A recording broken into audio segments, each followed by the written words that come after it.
গেলি? আর কে আছিস? সাহস থেকে আমার সম্মুখে আয়। কোথায় কোথায় কাফেরের দল? যুদ্ধ করতে করতে আমি বড় ক্লান্ত হয়ে পড়েছি। পানির পিপাসায় আমি যে বড় ক্লান্ত হয়ে পড়েছি। আমি একটু পানি খেয়ে নেই।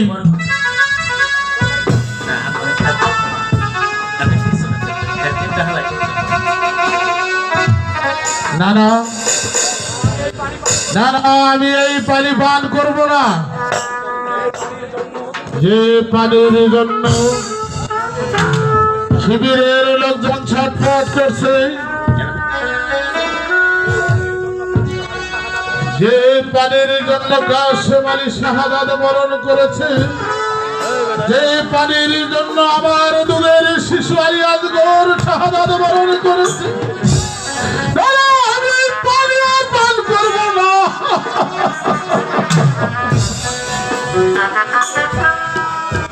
আর যদি এই পানি আমি পান করি, কাল হাসরে আল্লাহ তাআলার কাছে আমি কি জবাব দেব? খোদা মেহেরবান, আমি তোমাকে সন্তুষ্ট করার জন্য আমি 2 রাকাত নফল নামাজ আদায় করব।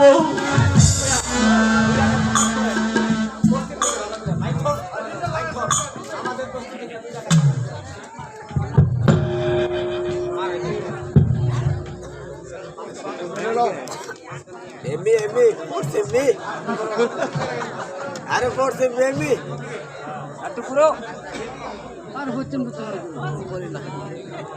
আরে পড়ছে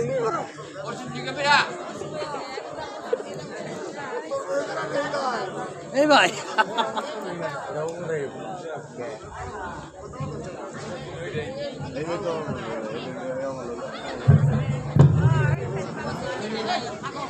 ভায়োলিন ওই দেখো মদিনার মহাবীর হোসেন শাহ ক্লান্ত শরীর নিয়ে নামাজ আদায় করছে। এটাই তো আমাদের সক্ষম সুযোগ।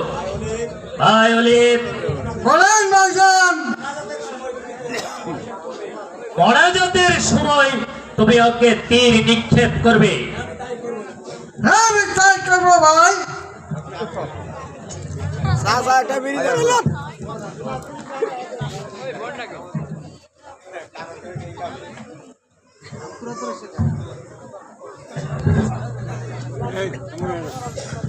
সামনে পিছনে গান না না এই সাইডে ধরো মাসের মাসে দেখা পারে না।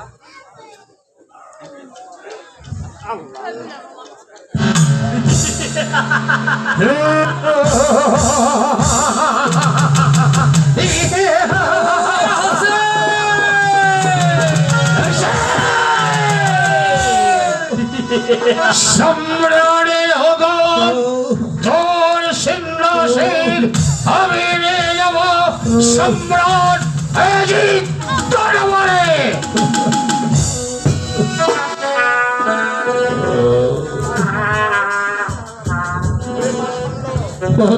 প্রচন্ড কাফেরের দল, তোদের প্রাণে কি এতটুকু মায়া নেই?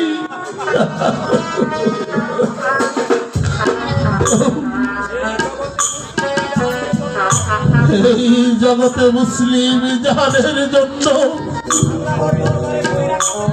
আল্লাহর দরবারে 2 রাকাত নফল নামাজ পড়তে দিলি না।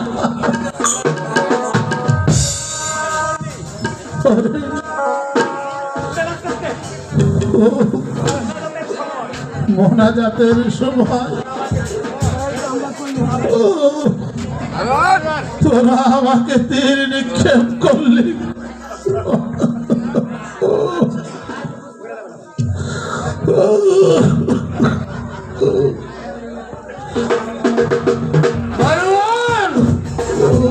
আমার মনে হয় হোসেন শাহ নবীর বংশধর, সে হয়তো জীবিত নেই। এই সংবাদ তোমরা সম্রাট এজিদের দরবারে পৌঁছে যাবে। সে হয়তো বিশ্বাস নাও করতে পারে, তাই তার দেহ থেকে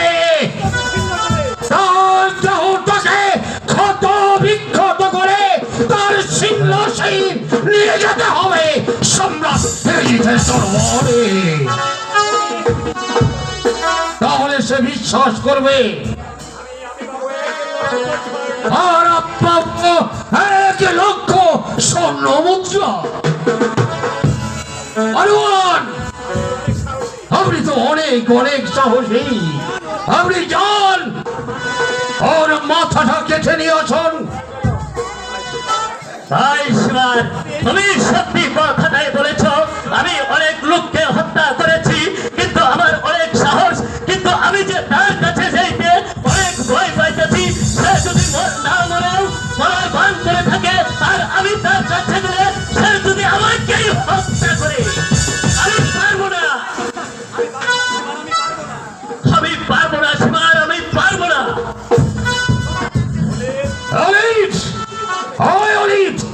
তুমি তো অনেক সাহসী, তোমার শরীরে অনেক শক্ত, তুমি পারবে। এই হোসেনের সিংহাসন কেটে তুমি নিয়ে যাবে সম্রাট এজিদের দরবারে।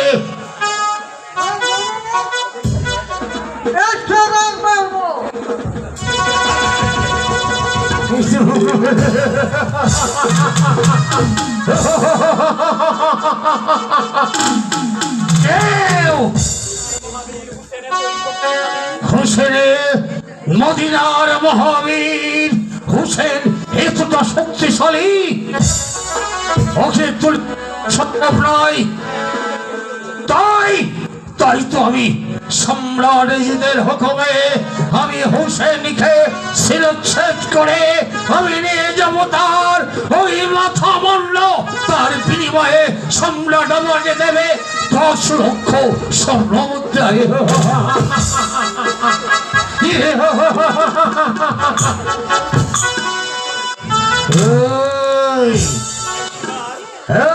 হোসেন নবীর বংশধর, হোসেন ভাই শিবা, তুমি আমাকে হত্যা করবে। আঘাতেই আমি যে এমনি জর্জরিত, আমি তো এমনি মরে যাচ্ছি। এই তীরের ব্যথা যে আমি আর সইতে পারছি না। কোনো কথা নয় হোসেন শাহ, কোনো কথা নয়। সম্রাট এজিদের হুকুম, নবীর বংশ আমাকে ধ্বংস করতেই হবে। নবীর বংশ যদি ধ্বংস না করি, তাহলে সম্রাট এজিদ আমাকে কোনো উপহার দেবে না। তাই তো তোকে আমি হত্যা করব।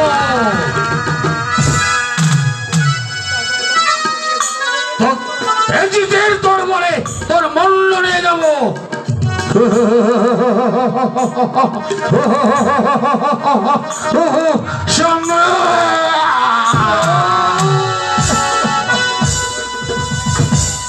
ভাই শিবা, ভাই আমার শিরচ্ছেদ করে তো মারলাম। অনেক অনেক লাভ। আমি তোকে হত্যা করলে আমি পাবো 10 লক্ষ স্বর্ণ মুদ্রা।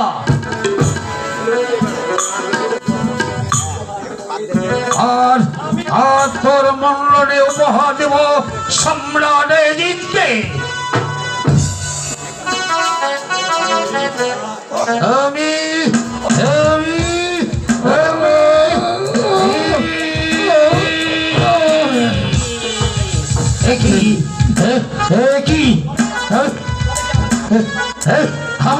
আমার খানজনের দল কি কমে গেছে?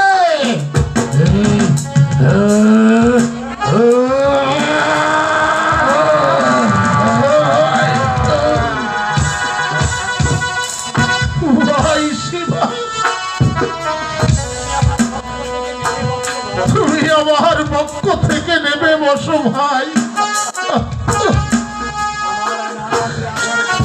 আমার নানা দিয়ে আদর করে যেখানে যেখানে চুমো খেয়েছি,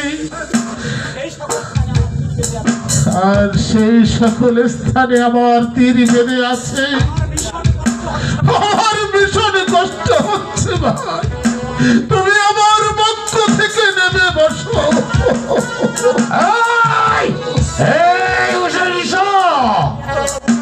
আমি কি এত বড় বোকা?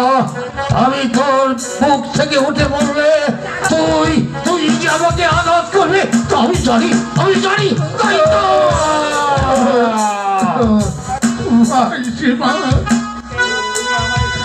কারণ তুমি আমায় কষ্ট দিচ্ছ।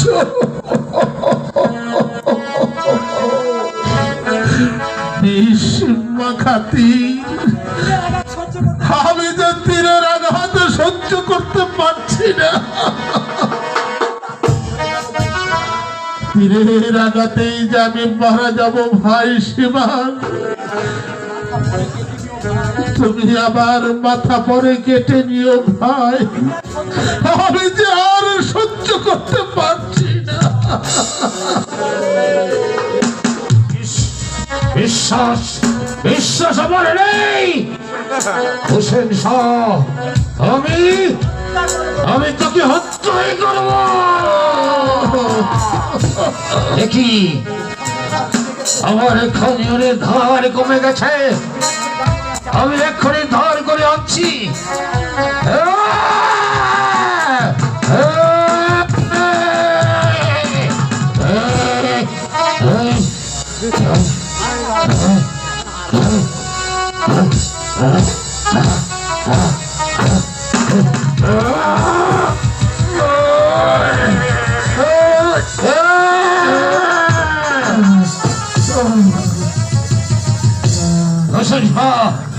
দেখি তোমার এই গলা তুমি করতে পারছি না।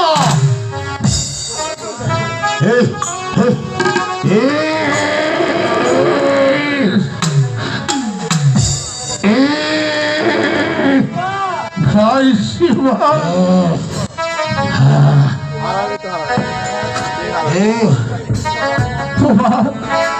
তোমার বুকের কাপড়টা একটু উঠাও না ভাই, আমি দেখবো তোমাকে।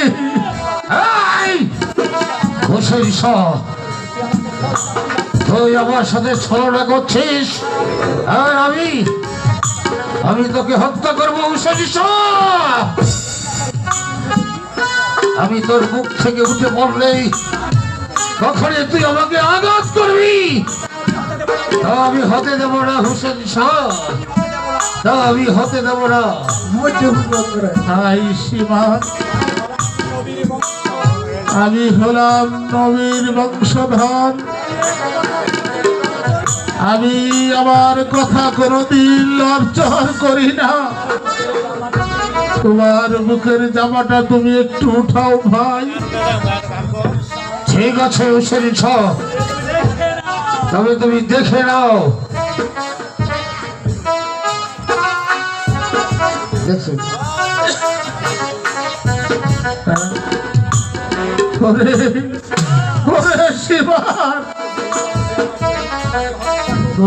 তুমি পারবে আমাকে হত্যা করতে?